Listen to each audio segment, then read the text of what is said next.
Cristo está vivo. Y esta es la esperanza de todo creyente. Si tú no crees esto, bueno, te quiero comentar que probablemente no seas un creyente. Tu creencia en Cristo es solamente de algunos eventos, pero no de este evento que marca a la vida de la iglesia, que debe de marcar a todo creyente, la resurrección. Quiero leer, y te invito a abrir tu Biblia en Lucas capítulo 24. Leímos hace rato el 23, porque yo quería que lo leyéramos y tuviéramos más o menos la idea de qué había sucedido hasta antes de este día, el primer día de la semana, dice el verso 1. Lucas 24, vamos a leer del 1 al 12. Lucas 24, del 1 al 12, dice la palabra de Dios. El primer día de la semana, muy de mañana, vinieron al sepulcro trayendo las especias aromáticas que habían preparado y algunas otras mujeres con ellas. Y hallaron removida la piedra del sepulcro, y entrando no hallaron el cuerpo del Señor Jesús. Aconteció que estando ellas perplejas por esto, he aquí se pararon junto a ellas dos varones con vestiduras resplandecientes. Y como tuvieron temor y bajaron el rostro a tierra, les dijeron: ¿por qué buscáis entre los muertos al que vive? No está aquí, sino que ha resucitado. Acordaos de lo que os habló cuando aún estaba en Galilea, diciendo: es necesario que el Hijo del Hombre sea entregado en manos de hombres pecadores, que sea crucificado y resucite al tercer día. Entonces ellas se acordaron de sus palabras, y volviendo del sepulcro, dieron nuevas de todas estas cosas a los 11 y a todos los demás. Eran María Magdalena y Juana, y María, madre de Jacobo, y las demás con ellas, quienes dijeron estas cosas a los apóstoles. Mas a ellos les parecía locura las palabras de ellas, y no las creían. Pero levantándose Pedro corrió al sepulcro, y cuando miró dentro vio los lienzos solos, y se fue a casa maravillándose de lo que había sucedido.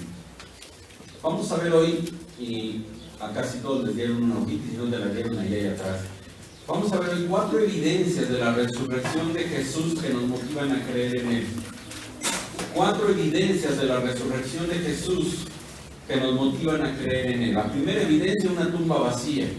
Segunda evidencia, 2 ángeles. Tercera evidencia, el testimonio de las mujeres. Y la última evidencia, la incredulidad de los apóstoles, de los discípulos.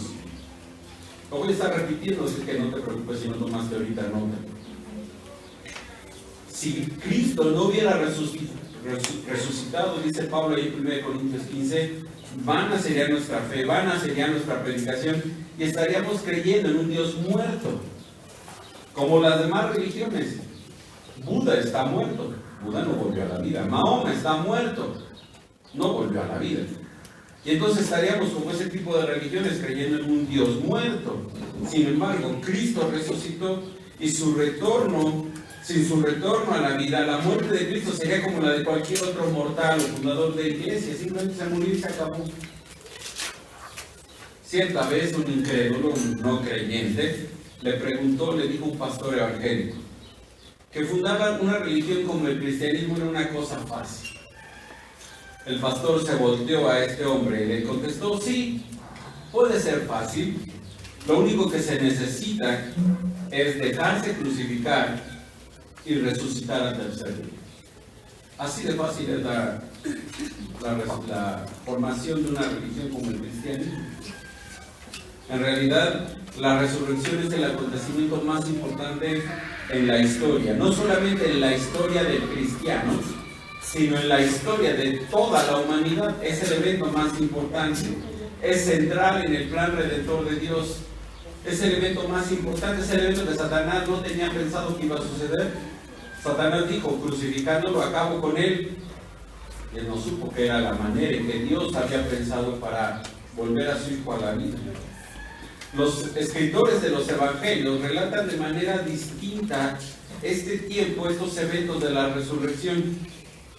Ahora, ellos no se pusieron de acuerdo, y si todos hubieran dicho exactamente lo mismo, dudaríamos de que fuera cierto lo que está escrito en la palabra. En el relato de la Biblia no hay descripción de la resurrección en sí. No nos dice cómo Jesús se levantó, se quitó las vestes, no nos dice nada, ninguno de los 4 evangelios. pero sí nos dice todo lo que ocurre luego de la resurrección. Y es claro, después de conocer las enseñanzas de Jesús, que sus seguidores, que sus discípulos no esperaban que Él resucitara. Se los dijo 3 veces, las 3 veces les dijo: el Hijo del Hombre tiene que ser entregado, va a morir y al tercer día va a resucitar. Y los discípulos no entendieron qué estaba diciendo Jesús. Probablemente tú estás en las mismas circunstancias, porque la resurrección es un evento que no es normal. No es común que alguien resucite de la muerte. ¿Tú has visto resucitar a alguien de la muerte? No, no es normal, no es común.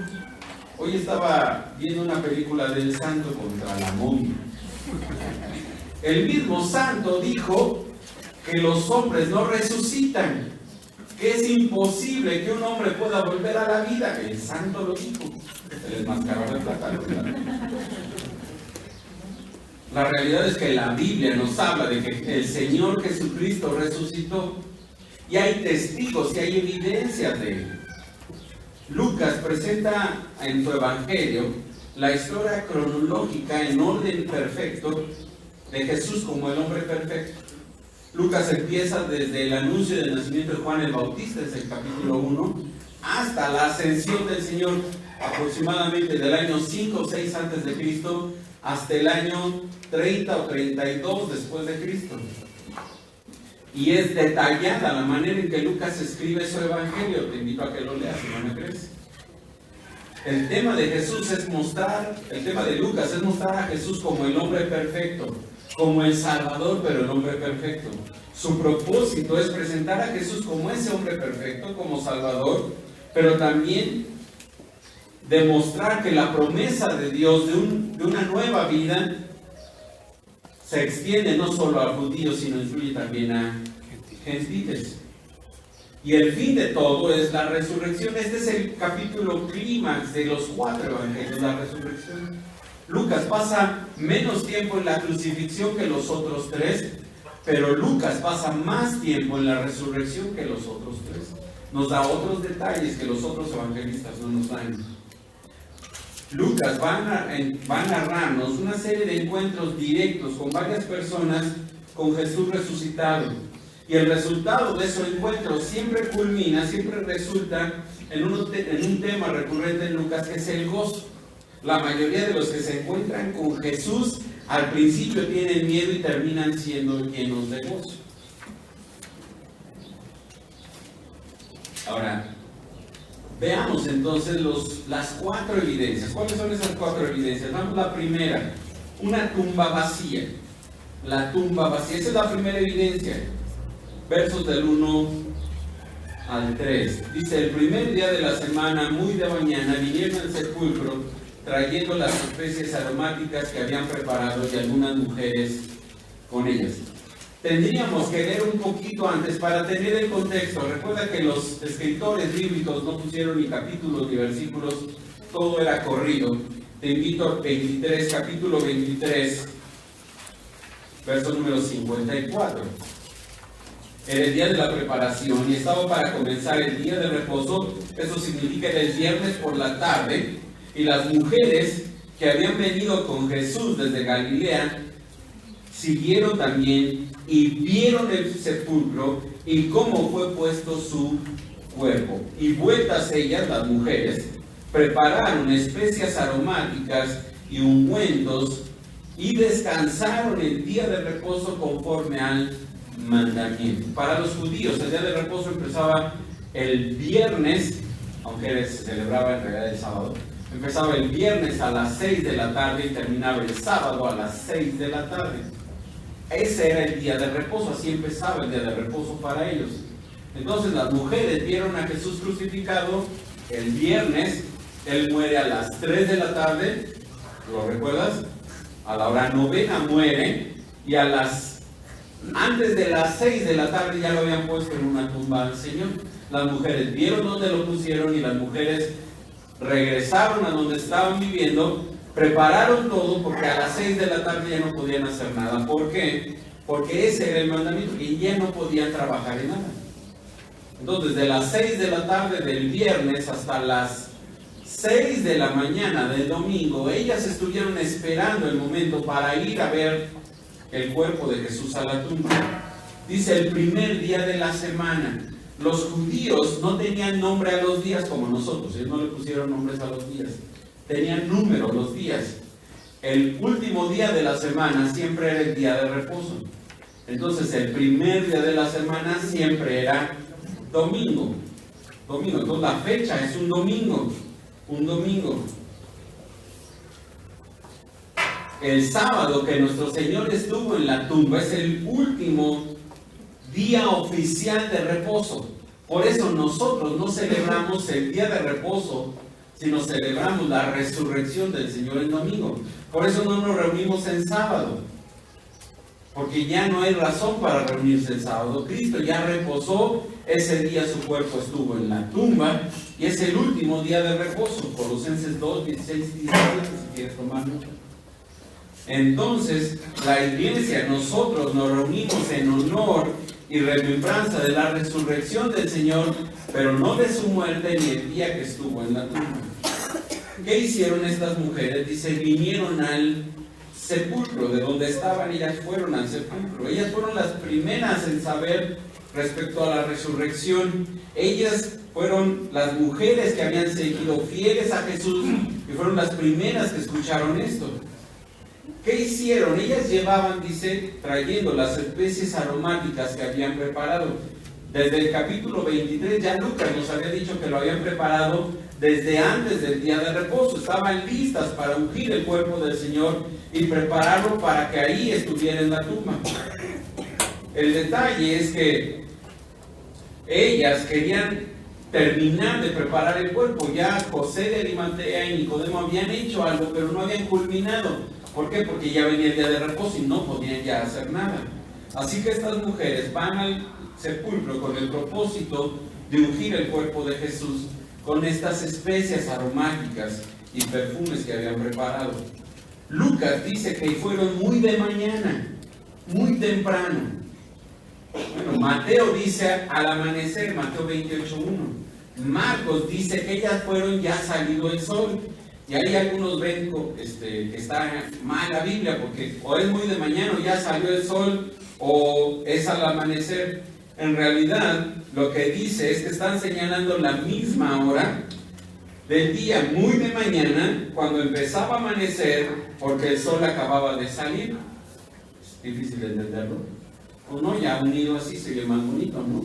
Muy de mañana, cuando empezaba a amanecer, cuando el sol estaba saliendo, ellas van al sepulcro. Este día no había comenzado con mucho gozo, era un día para ellas triste. Ir a preparar el cuerpo de su Señor no era algo gozoso, hermano. Era algo triste, ellas estaban tristes por la muerte de su maestro. Voy a hacer aquí una pausa, porque necesito hablar de una mujer llamada María Magdalena. El Evangelio de Juan dice, ahí en el capítulo 20, que a María Magdalena llegó más temprano al sepulcro, cuando aún era oscuro. Las mujeres fueron cuando ya salía el sol, María llegó al sepulcro cuando era oscuro. ¿Por qué se adelantó María Magdalena? Bueno, probablemente porque quería estar más tiempo con el Señor, aunque estuviera muerto. Todas las mujeres se pusieron al mismo tiempo en marcha, pero María Magdalena llegó antes que todas ellas.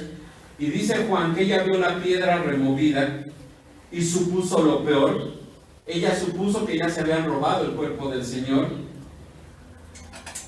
E inmediatamente, dice el Evangelio de Juan, sale corriendo del sepulcro a avisarle a Pedro y a Juan lo que había sucedido con el cuerpo de su Señor. Mientras Pedro y Juan vienen de regreso a ver, pero vienen al sepulcro a ver lo que María les había dicho, las mujeres tienen un encuentro con Jesús que ahorita voy a relatar. Pero María Magdalena, con mucho dolor regresa a la tumba, pero cuando llega ahí, ni Pedro ni Juan estaban. Pedro y Juan ya se habían regresado, no estaban tampoco las mujeres, dice el evangelista en Juan, sino que ella llega y no supo nada ni de los ángeles, ni de la tela puesta. No supo nada de lo que los ángeles dijeron a las mujeres, ni de lo que Pedro y Juan vieron en la tumba. Ella no supo nada. Ahora, en lo que María Magdalena va a ver a Pedro y Juan, las mujeres, las otras mujeres, llegan a la tumba, donde para su asombro, dice ahí el verso 1, el verso 2, hallaron removida la piedra del sepulcro. La piedra era demasiado pesada para ellas. Es más, Marcos dice que estaban discutiendo cómo le iban a hacer para mover la piedra.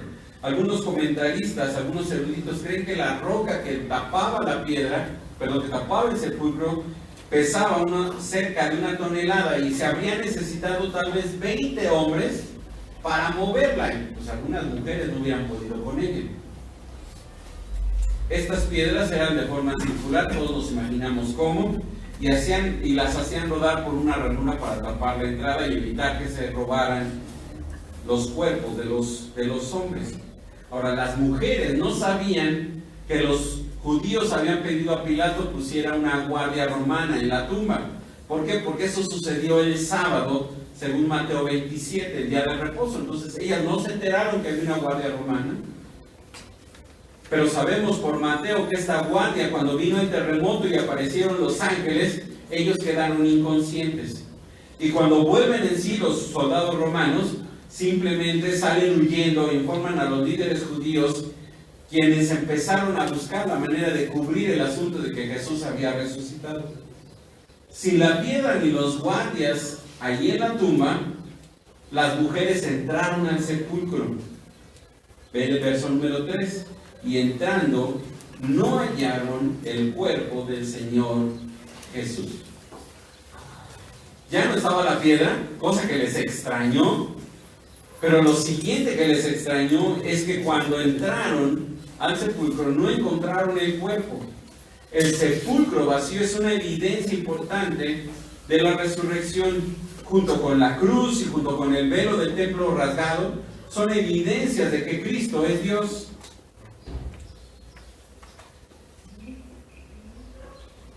El sepulcro vacío, entonces, es un testigo de la resurrección de Jesús. Te hago un resumen. Las mujeres, al entrar al sepulcro y al no ver el cuerpo, vieron la tumba vacía. Los soldados sabían que la tumba estaba vacía, de lo contrario se hubieran quedado cuidando. Lo más seguro es que cuando despertaron, vieron hacia adentro, vieron que no estaba el cuerpo y salieron huyendo.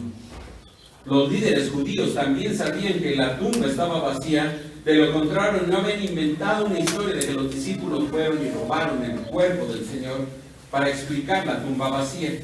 María Magdalena estaba segura que la tumba estaba vacía. De lo contrario, no hubiera corrido a avisarle a Pedro y a Juan. Pedro y Juan supieron de primera mano, entraron y vieron que la tumba estaba vacía. Al entrar, ellos no encontraron el cuerpo del Señor. No había otra explicación para una tumba vacía, sino que estaba vacía porque Jesús había resucitado de los muertos. No hay cuerpo. Hay tumba, pero no hay cuerpo. ¿Por qué? Resucitó. Segunda evidencia, los dos ángeles son una segunda evidencia. Verso número 4. Aconteció que estando ellas perplejas por esto, he aquí se pararon junto a ellas 2 varones con vestiduras resplandecientes. En ese momento, imagínate la escena, ellas entran pensando en encontrar un cuerpo a cual ungir, y lo primero que ven es que no hay cuerpo. Ellas quedaron confusas, turbadas, asombradas, no sabían qué estaba pasando. De repente, dice, se pararon junto a ellas 2 varones con vestiduras resplandecientes. Ojalá hubiéramos sido esas mujeres que entraron a la tumba y no ven el cuerpo, y de repente se te aparecen 2 hombres, 2 varones con vestiduras resplandecientes. ¿Qué hubieras hecho tú? Ay, qué bueno, ¿cómo estás? No, lo más seguro es que te hubiera pasado como ellas. Te da miedo y no quieres ni voltear a ver, dices, no, quién sabe quién es ese que está ahí junto a mí parado. Las túnicas deslumbrantes o resplandecientes, como dice el versículo, identifican estos 2 varones como mensajeros de Dios, como ángeles. Mateo, por cierto, menciona solo un ángel. Marcos menciona a un joven con vestido con una túnica blanca. Juan menciona 2 ángeles, igual que Lucas. ¿Por qué tanta diferencia? Bueno, probablemente porque así quiso Dios que fuera. Y uno de ellos solamente habló, por eso solo mencionan a 2 de ellos. Y los que mencionan a 2 no mencionan que los 2 hablaran, sino que uno de ellos habló. Uno de estos ángeles se dirige a las mujeres, habla con ellas.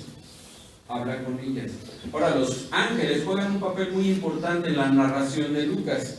Giran alrededor de la vida de Cristo. Por ejemplo, en su nacimiento, el ángel Gabriel viene y anuncia el nacimiento de Jesús a María. En su muerte hay ángeles, ahí en el capítulo 22 y capítulo 23. En su resurrección también hay ángeles junto al Señor. Los ángeles también los incluye Lucas en su narración, en el capítulo 1 del libro de los Hechos. Cuando Jesús es llevado en una nube al cielo, dice, se aparecen 2 varones junto a ellos que les dicen, ¿por qué están mirando al cielo? Otra vez, ángeles alrededor de la vida del Señor. Ahora, si estaban parados o sentados, no importa, hermanos, se pudieron haber sentado en algún momento y parado en otro momento, ¿no? ¿Los ángeles se cansan? No, pero pueden cambiar de posición, no tienen que estar siempre parados o siempre sentados. ¿Qué pasó con las mujeres? Verso número 5, y como tuvieron temor, bajaron el rostro a tierra. Su duda, ese momento se transformó en miedo cuando vieron a los ángeles. Ellos no sabían quiénes eran, simplemente 2 hombres con vestiduras resplandecientes en medio de una cueva, como eran las tumbas. Pues no es algo que se vea todos los días, no es algo que suceda. Su temor hizo que ellas bajaran su rostro a tierra porque no querían ver a estos jóvenes, no querían verlos. Y los varones, uno de ellos, la reprende de forma tierna y les dice, ¿por qué buscan entre los muertos al que vive? Y ahí les está diciendo Jesús que no está muerto, está vivo. ¿Por qué lo buscan aquí?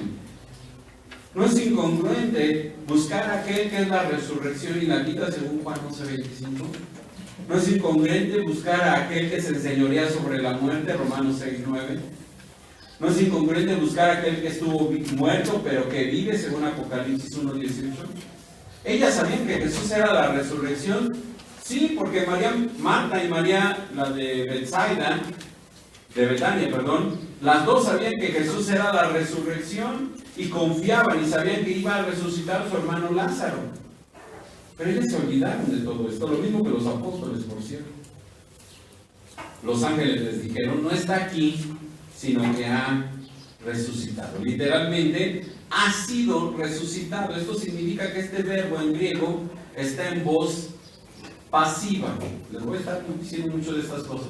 ¿Por qué? ¿Qué significa que esté en voz pasiva? Él no hizo nada para resucitar. El Padre, Dios, lo resucitó. Busca Hechos capítulo 2. Es el mismo autor, es Lucas también. Hechos capítulo 2, verso 22. Hechos 2, 22. Es el mismo autor, Lucas. Y ahora Lucas nos habla de esto, de que Jesús solamente fue pasivo en la resurrección. 22. Varones israelitas, oíd estas palabras: Jesús Nazareno, varón aprobado por Dios entre vosotros con las maravillas, prodigios y señales que Dios hizo entre vosotros por medio de él, como vosotros mismos sabéis. A este Jesús, entregado por el determinado consejo y anticipado conocimiento de Dios, prendisteis y matasteis por manos de inicuos, crucificándole. Observe 24. Al cual Dios levantó, sueltos los dolores de la muerte, por cuanto era imposible que fuese retenido por ella. ¿Quién lo levantó? Dios lo levantó. Dios levantó a su Hijo. Dios le volvió a dar la vida a su Hijo. Mismo capítulo, verso 32. A este Jesús que resucitó Dios, de lo cual nosotros somos testigos, dijo Pedro. ¿Quién resucitó a Jesús? Dios lo resucitó. Dios lo resucitó. el ángel les dice ahí en Lucas: acordaos de lo que os habló cuando aún estaba en Galilea, diciendo: es necesario que el Hijo del Hombre sea entregado en manos de hombres pecadores, que sea crucificado y resucite al tercer día. Hace rato lo mencioné, no fue una sola vez, mínimo 3 veces, según los evangelistas, Jesús les habló de su muerte, pero también de su resurrección. Y tal vez ellas se olvidaron de él, tal vez los discípulos también se olvidaron de él. Probablemente estaban tan preocupadas, tan aterradas por la muerte de su maestro, que esas palabras se les olvidaron. Las mujeres, María Magdalena, Juana, María la madre de Jacobo y a otras que las acompañaban, fueron las primeras que se enteraron.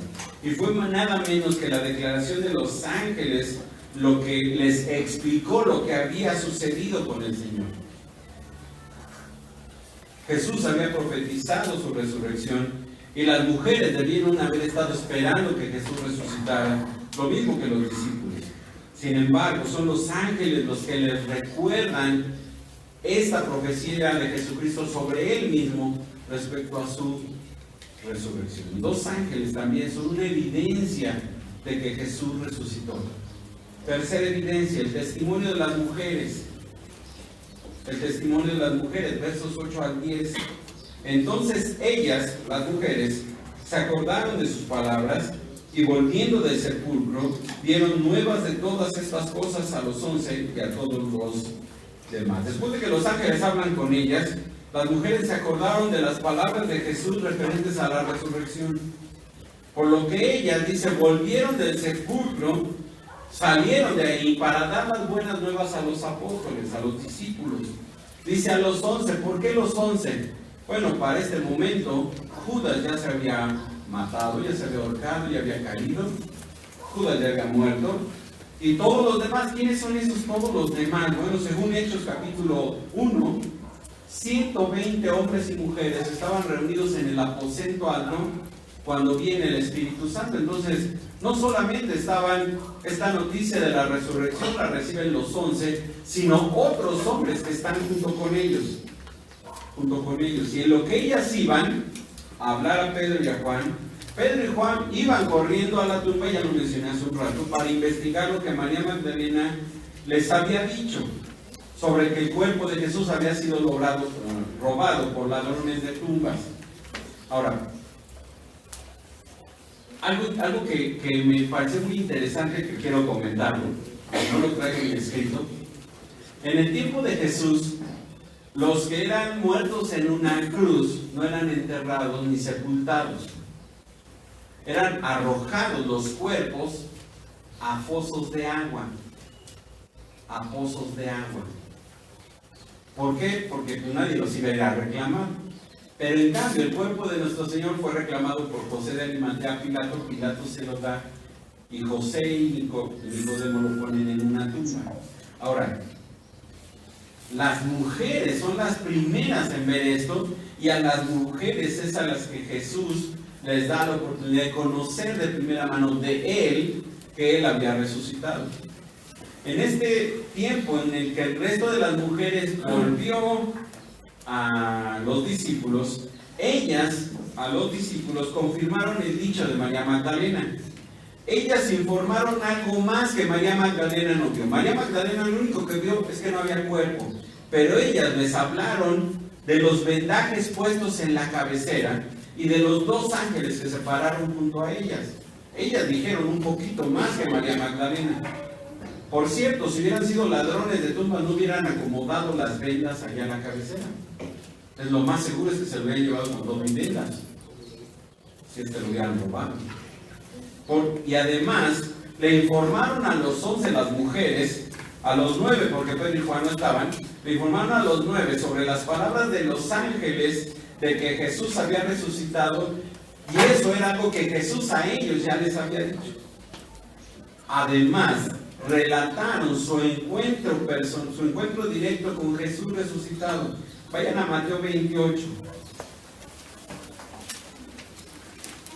Mateo capítulo 28, versos 11 en adelante. después de hablar con los ángeles, dice de las mujeres, Mateo 28:11. Mientras ellas iban, y aquí unos de la guardia fueron a la ciudad y dieron aviso a los principales sacerdotes de todas las cosas que habían acontecido. Y reuní, verso 8, es el 8. Entonces ellas, saliendo del sepulcro con temor y gran gozo, fueron corriendo a dar las nuevas a sus discípulos, y mientras iban a dar las nuevas a los discípulos, he aquí que Jesús les salió al encuentro diciendo: salve. Y ellas, acercándose, abrazaron sus pies y le adoraron. Entonces Jesús les dijo a las mujeres: no temáis, y dad las nuevas a mis hermanos, para que vayan a Galilea y allí me verán. Jesús se presenta delante de ellas, y esto también ellas van y lo dicen a los 9. ¿Quiénes eran estas mujeres? Lucas nos dice en el verso 10 quiénes eran. Eran María Magdalena y Juana, y María, la madre de Jacobo, y las demás con ellas, quienes dijeron estas cosas a los apóstoles. ¿Quiénes eran estas mujeres? Bueno, tendríamos que leer el relato de la crucifixión y de la resurrección en los 4 evangelios. Ahí podemos agregar a María, la madre del Señor. Podemos agregar también a Salomé. Dice Marcos 16:1, Salomé era la madre de Juan y Jacobo, hermana de María, la madre del Señor. Salomé también estaba ahí.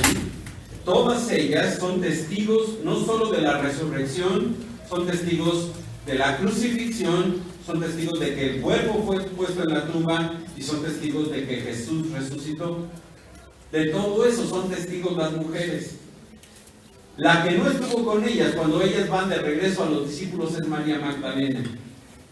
Según Juan 20, ella no estaba en la tumba con el resto de las mujeres, pero en el momento en que María Magdalena decide regresar a la tumba, tuvo su propio encuentro con Jesús. Vamos a Juan capítulo 20. Juan capítulo 20.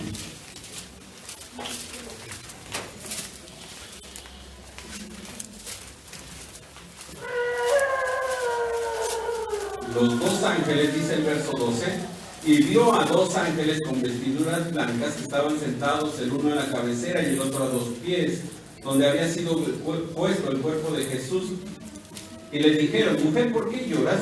Les dijo: porque se han llevado a mi Señor, y no sé dónde lo han puesto. Cuando había dicho estas cosas, se volvió y vio a Jesús que estaba allí, mas no sabía que era Jesús. Jesús le dijo: mujer, ¿por qué lloras? ¿A quién buscas? Ella, pensando que era el hortelano, le dijo: Señor, si tú lo has llevado, dime dónde lo has puesto y yo lo llevaré. Jesús le dijo: María. Volviéndose, ella le dijo: Raboni, que quiere decir maestro. Las mujeres tuvieron de parte de Dios y para nosotros son una evidencia de que Jesús resucitó. La última evidencia, la incredulidad de los discípulos. Y bueno, estos discípulos siempre fueron iguales, hasta que vino el Espíritu Santo, por cierto. Siempre fueron así ellos, siempre. Ve el verso 11 y 12. Mas ellos, los discípulos, mas a ellos les parecían locura las palabras de ellas y no las creían. Podemos ver la reacción de los discípulos.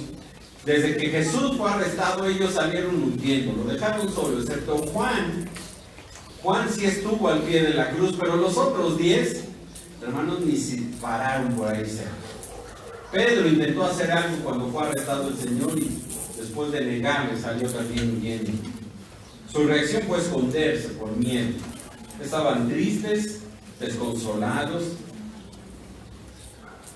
llorando, estoy seguro, pensando en la muerte de su maestro, mas no en su resurrección. Y pensar en la que Jesús hubiera resucitado era algo absurdo, porque los muertos no resucitan. ¿No? Ellos solos no pueden resucitar. Por eso pensaban que lo que las mujeres les dijeron era una locura. No creían lo que estaban escuchando. No era lógico. Pero, dice el verso 12, levantándose Pedro, corrió al sepulcro y cuando miró dentro, vio los lienzos solos y se fue a casa maravillado de lo que había sucedido. Lucas hace una especie de paréntesis, porque no es en este momento que Pedro sale, sino sale antes. Pedro corre al sepulcro, dice el Evangelio de Juan, que sale junto con Juan al sepulcro. Juan era más joven, dice, y Juan llega antes, pero no entra al sepulcro. Pedro llega después, pero Pedro sí entra al sepulcro. Lo primero que ves que no está el cuerpo del Señor. Vio los lienzos solos. Los ladrones no hubieran puesto los lienzos acomodados y doblados en la cabecera. Y dice Lucas, se fue a casa maravillándose de lo que había sucedido. La incredulidad de los discípulos también es una evidencia más de que Jesús resucitó. Pues a los discípulos nunca se les hubiera ocurrido robar el cuerpo de Jesús para aparentar un intento de resurrección. Ellos nunca se les ocurrió a los líderes judíos que los discípulos iban a hacer eso. A los discípulos no, tal vez, si lo hubieran pensado, tal vez lo hubieran intentado. Pero cuando les fue dicho que Jesús resucitó, ellos simplemente no lo creyeron. Se burlaron de las mujeres. Tan locas estas. Se desmañanaron, ¿no? Tomaron el café demasiado cargado y no supieron ni qué vieron. Pero piensa también en esto. Si no fueron los discípulos quienes robaron el cuerpo, los romanos pudieron haber robado el cuerpo de Jesús. Bueno, los romanos no tenían ningún interés en llevarse el cuerpo de Jesús. Y difícilmente a Pilato se le hubiera ocurrido, vamos a robarnos el cuerpo de Jesús para ponernos en pleito con los judíos. Pilato lo que menos quería tener problemas con los judíos. A los judíos habrían robado el cuerpo de Jesús. Bueno, tampoco habrían ido a robar el cuerpo de Jesús. Por cierto, un judío que tocaba el cuerpo de un muerto se consideraba inmundo. Lo único que querían los judíos era evitar que se especulara sobre que Jesús había resucitado. Era lo último que querían ellos.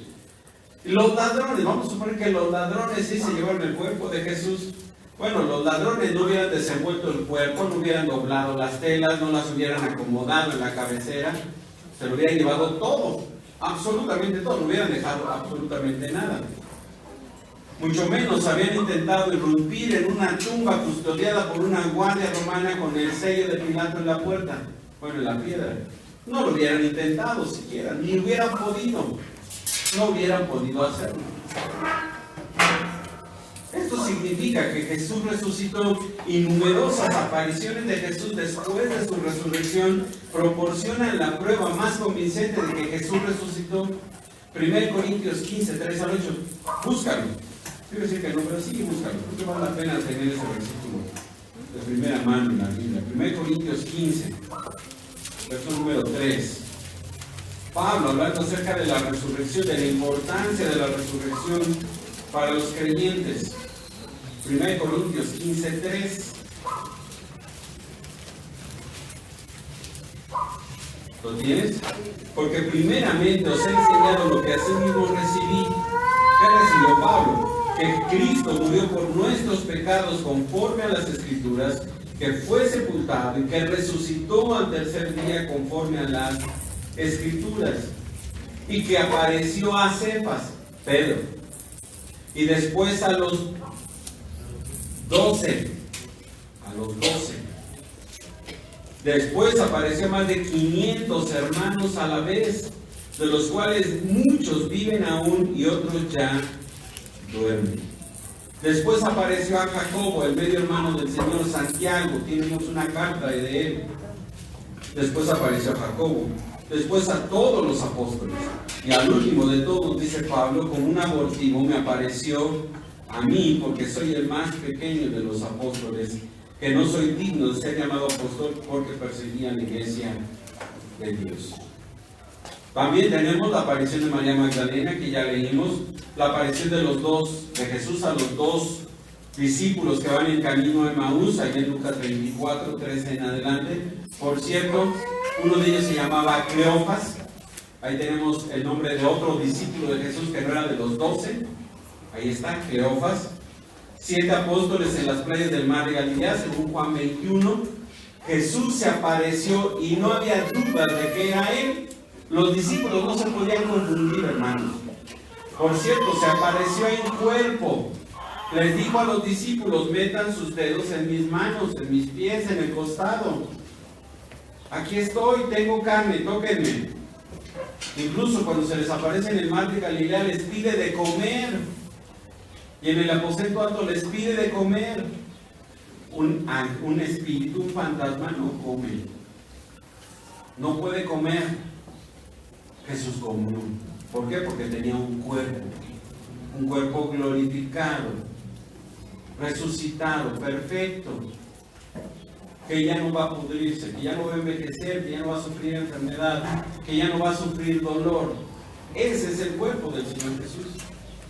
Ahora, si esto es importante, hermanos, esto es muy importante. Vean el verso 14, ahí en 1 Corintios 15, 14. Bueno, voy a leer del 12. Pero si se predica de Cristo que resucitó de los muertos, ¿cómo dicen algunos entre vosotros que no hay resurrección de muertos? Porque si no hay resurrección de muertos, tampoco Cristo resucitó. Y si Cristo no resucitó, vana es entonces nuestra predicación, vana es entonces también vuestra fe. Pero Cristo resucitó. Este es el máximo milagro del Señor. Este es el milagro más grande que el Señor pudo hacer, que Dios pudo hacer.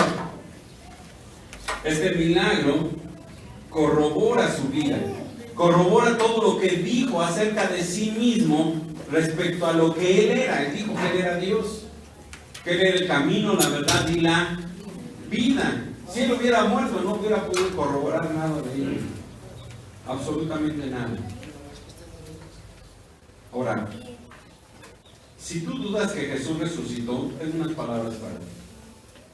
Si la resurrección es cierta, como indican las evidencias que acabamos de ver, como nos dicen los testigos que acabamos de leer ahí en 1 Corintios, si todo esto es cierto, entonces la Biblia es cierta. ¿Estás de acuerdo conmigo? Si eso es cierto, la Biblia es cierta. Y si la Biblia es cierta, Jesús es el Señor. Y todas las personas, me estén escuchando o no me estén escuchando, todas son responsables ante Él de creer o no creer. Puede ser que no esté aquí esa persona, pero esa persona también es responsable de creer o no creer. No basta simplemente con creer de manera intelectual. No significa nada. Tampoco es suficiente con decir yo siento que Él es. Tampoco significa nada. Nada de eso es suficiente para salvar. Solamente la fe en la resurrección y una confesión de ellos. Dice Romanos 10 que si confesares con tu boca que Jesús es el Señor y creyeres en tu corazón que Dios le levantó de los muertos, le resucitó, serás salvo. Serás salvo. El resultado entonces es que serás salvo. ¿Por qué? Porque con el corazón se cree para justicia, pero con la boca se confiesa para salvación. ¿Jesús resucitó? Sí. Y si tienes dudas, te invito a que vuelvas a leer los 4 evangelios. Y lee desde que lo arrestan hasta que resucitan. Y ahí está la evidencia. Ahí está la evidencia. Jesús está vivo. ¿Sabes por qué está vivo? Porque vive en mí. Y vive en mí. Y si no vive en ti es que no le crees. Sigues sin creer que resucitó. Sigues pensando o que está colgado en una cruz como los católicos, o que Él no está vivo y que está en una tumba. Pero Cristo está vivo. Cristo está vivo. Oramos. Padre, muchas gracias por tu palabra. Gracias, Señor, por recordarnos, por volvernos, Señor, a mostrar que tu Hijo está vivo. Gracias porque en tu palabra encontramos esas evidencias, esos testigos, Señor, que son claros y seguros, Señor, para afirmar que Jesús resucitó. Lo que nos lleva, Señor, a tener una fe viva, en un Dios vivo, en un Señor vivo, en un Salvador vivo. gracias por ellos. Gracias porque nos das esa certeza y porque como tus hijos estamos confiando, Señor, en que un día tú nos resucitarás para estar contigo en la gloria. Gracias, Padre, por eso. Gracias porque su vida a nosotros nos da vida. Gracias porque su vida quita de nosotros, Señor, el miedo a la muerte, el miedo a qué va a pasar en el futuro. Porque estamos seguros de que ni la muerte, ni la vida, ni ángeles, ni principados, ni potestades, ni lo presente, ni lo porvenir, nada nos podrá apartar de tus manos. Absolutamente nada. Y estamos seguros que un día vamos a estar contigo, gozando de tu presencia, gozando de nuestros amigos, familiares, hermanos, hijos tuyos que están contigo. Padre, eso nos debe de traer gozo, pero también entender una gran responsabilidad de creer a tu palabra y de creer quién eres tú, Señor. Tú conoces, Padre, el corazón de cada uno de los que estamos aquí. Yo te suplico, Padre, que toques el corazón de aquellos que todavía tienen dudas, de todos aquellos que todavía no saben si creer o no en la resurrección de Cristo, de todos aquellos que piensan que estamos creyendo en un Cristo muerto. Toca sus corazones, Padre. Que tu palabra, Señor, traiga luz a sus vidas y tu Espíritu Santo les dé vida. Señor, que ahora que nos acercamos a tu mesa recordando tu muerte, pero tu resurrección y tu segunda venida, lo hagamos con manos limpias. Queremos, Jesús, recordarte como nuestro Salvador, como nuestro Señor, pero queremos pedir perdón por todo aquello que hemos hecho mal, por todos aquellos pecados que hemos cometido. Tal vez la incredulidad es uno de ellos y pedimos perdón por dudar de tu palabra y dudar de ti. Tú conoces, Señor, nuestro corazón y tú sabes, Señor, que anhelamos creer, pero pedimos que ayudes a nuestra incredulidad. Pedimos que nos perdones, que nos limpies, Señor, que podamos participar juntos como una iglesia, como tu cuerpo, del recordatorio de tu muerte, pero también del recordatorio de que un día tú volverás por nosotros y que un día gozaremos contigo por toda la eternidad y nada ni nadie nos podrá separar de ti. Oramos, Señor, pidiendo